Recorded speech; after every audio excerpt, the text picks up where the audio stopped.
ऐसे डॉक्यूमेंट्स बनाए, अपने जाली डॉक्यूमेंट्स बनाए हैं और उसके आधार पर हमने इलेक्शन लड़ा है, हमने बड़े बड़े अधिकारियों की दिशा भूल की है और ऐसे सब इल्जाम की वजह से पिछले 5-6 दिन से मीडिया ट्रायल चल रहा है हमारा और उसमें लोगों ने हम पर कई बड़े बड़े आरोप लगाए,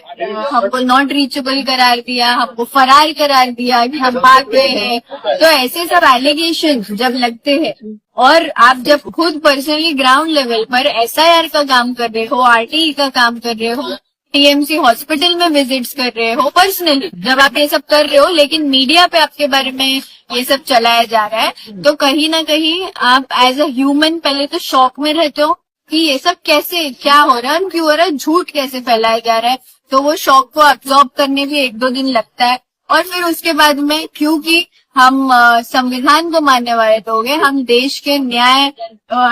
सिस्टम पर भरोसा रखते हैं, हमारा लॉ जो है उस पर हम भरोसा रखते हैं, तो हम हमारी लड़ाई लीगली लड़ने में बिलीव करते हैं। तो हमने ये लड़ाई लीगली लड़ने की वजह से हमारे जो प्रोसीडिंग्स चल रहे थे उसको टाइम देते हुए हमने मीडिया को होल्ड पे रखा, क्योंकि मीडिया में जो लोग पेड पीआर करके हमको डिफेम करने की कोशिश कर रहे थे वो ऑलरेडी हमारे न्यूज मीडिया में चला रहे थे। तो आज ये कॉन्फ्रेंस बहुत जरूरी थी लोगों को गलत साबित करने के लिए, जो हमने आज।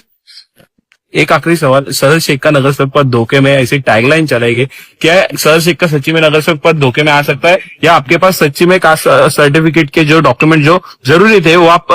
पेश करेंगे कोर्ट में, हो या आगे की लड़ाई किस प्रकार से रहेगी, क्या कहेंगे? लड़ाई तो कोर्ट में ही है, जिन्होंने इल्जाम लगाए उनको भी मैं कोर्ट में ही देखूंगी और जिन्होंने मेरे डैड को साबित करने की कोशिश की है कि वो महाराष्ट्र के रहवासी नहीं है उनको भी हम कोर्ट में देखेंगे, तहसीलदार को भी हम कोर्ट में देखेंगे जो हमारे खिलाफ जिन्होंने 1 साइडेड रिपोर्ट पास करी है उनको भी हमने लीगली एक नोटिस भेजी है। हमने लोकमत जो न्यूज चैनल है और एक सुफियान खान, जावेद सिद्दीकी, फराज सिद्दीकी और एनसीपी एसपी का एक इंस्टाग्राम हैंडल है, ऐसे पेजेस को डेफेमेशन का नोटिस भेजा है, लीगल नोटिस भेजा है, क्योंकि उनके जरिए ऐसे फोटोज और बैनर्स चलाए गए जिसपे मेरे फोटोज यूज किए गए और जो कि क्लियरली एक पॉलिटिकल प्रोपेगेंडा है। ये लोगों को दिख रहा है, ये इलेक्शन जीतने के बाद की जो इनसे हार बर्दाश्त नहीं हुई है इनकी, इसीलिए इन्होंने ये मीडिया प्रोपेगेंडा करके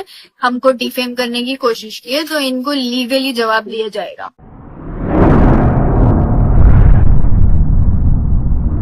अतराफ टीवी, हर बात सच के साथ।